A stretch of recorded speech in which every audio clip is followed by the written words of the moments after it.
Five Nights at Freddy's is pretty infamous for having a very confusing story. Even if you're a huge fan of the series, it would probably be really difficult to try to describe the whole story of Five Nights at Freddy's. Was that the bite of 87? For example, we've never been told who caused the bite of 87.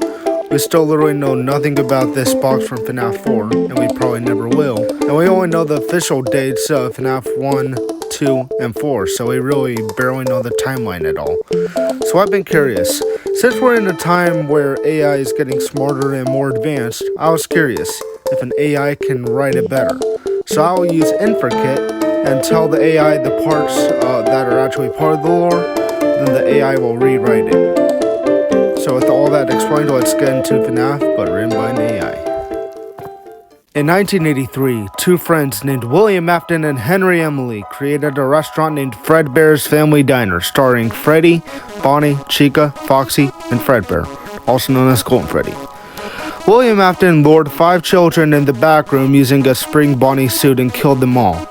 He stuffed them into animatronic suits, and then the place shut down when a seriously bad odor was coming from the animatronic suits. But that didn't stop William. He opened a store named Freddy Fazbear's Pizza in 1987, and that's when he killed several other children in their sleep with mechanical collars attached to their necks. After the death of his partner Henry, William became a full-out psychopath. He died in 1995 when he was stabbed by Chica. Freddy Fazbear's Pizza still exists today in Port Chester, New York. After that happened, the animatronics were found to be very unstable and quite dangerous, so they were completely rebuilt from scratch with animatronic robots. The animatronics were the best you can imagine and have an evil personality. When the lights go off, they go crazy. One of the animatronics is extremely smart and is a robot capable of understanding simple English. They can feel pain. They're not safe to be around children or be alone in the dark. So what do you do when you're out in the woods? Head to a pizza restaurant that is filled with deadly animatronics? One fateful day, 7 children were there to play in the arcade. They went up to Freddy Fazbear's Pizza to have a midnight snack. Their parents left them there so they can eat and go home. Unfortunately, when they were done eating, they went into Freddy Fazbear's Pizza. What do you think happened to them? Freddy Fazbear's Pizza is one of the most haunted places on Earth. You can visit the grounds and take tours and see the haunted attractions. Though one day, someone decided that this should all end. That person is no other than Scott Pemberton, the mastermind behind the haunt. He decided that they should destroy the haunted house and once and for all, and permanently closing the theme park and burning the haunted house to the ground. They put up a fence to keep out people and keep the animatronics from running the streets. People still pass by and come to Freddy Fazbear's Pizza, but they never enter the premises. They all find themselves feeling depressed or even panicked by the location.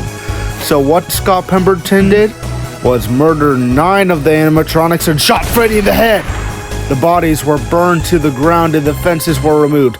Do you know why the fence was removed? Because there is a gate right behind the pizzeria that opens into the property. So they took the gate down inside the restaurant. You could see everything that has happened. Scott Pemberton mutilated his puppets for no apparent reason. This shows that Scott Pemberton was insane and disturbed. After murdering every single one of the animatronics, Scott Pemberton locked the doors and proceeded to live on the property with no one to stop him. After that, he decided that he wanted to become famous for killing a family in the pizzeria.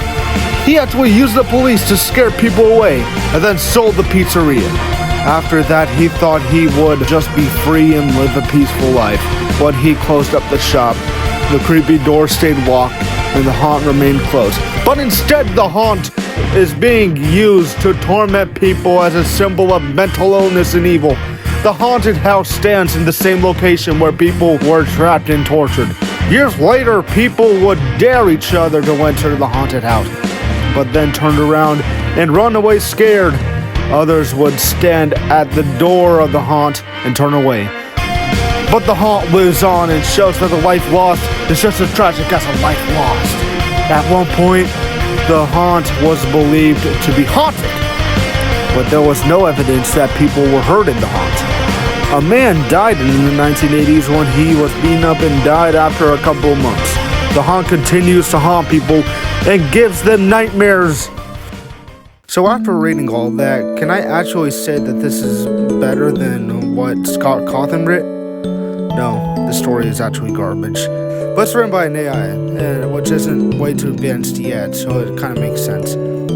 Anyway, if you enjoyed this video, be sure to like and subscribe if you haven't already. And see you guys in the next video.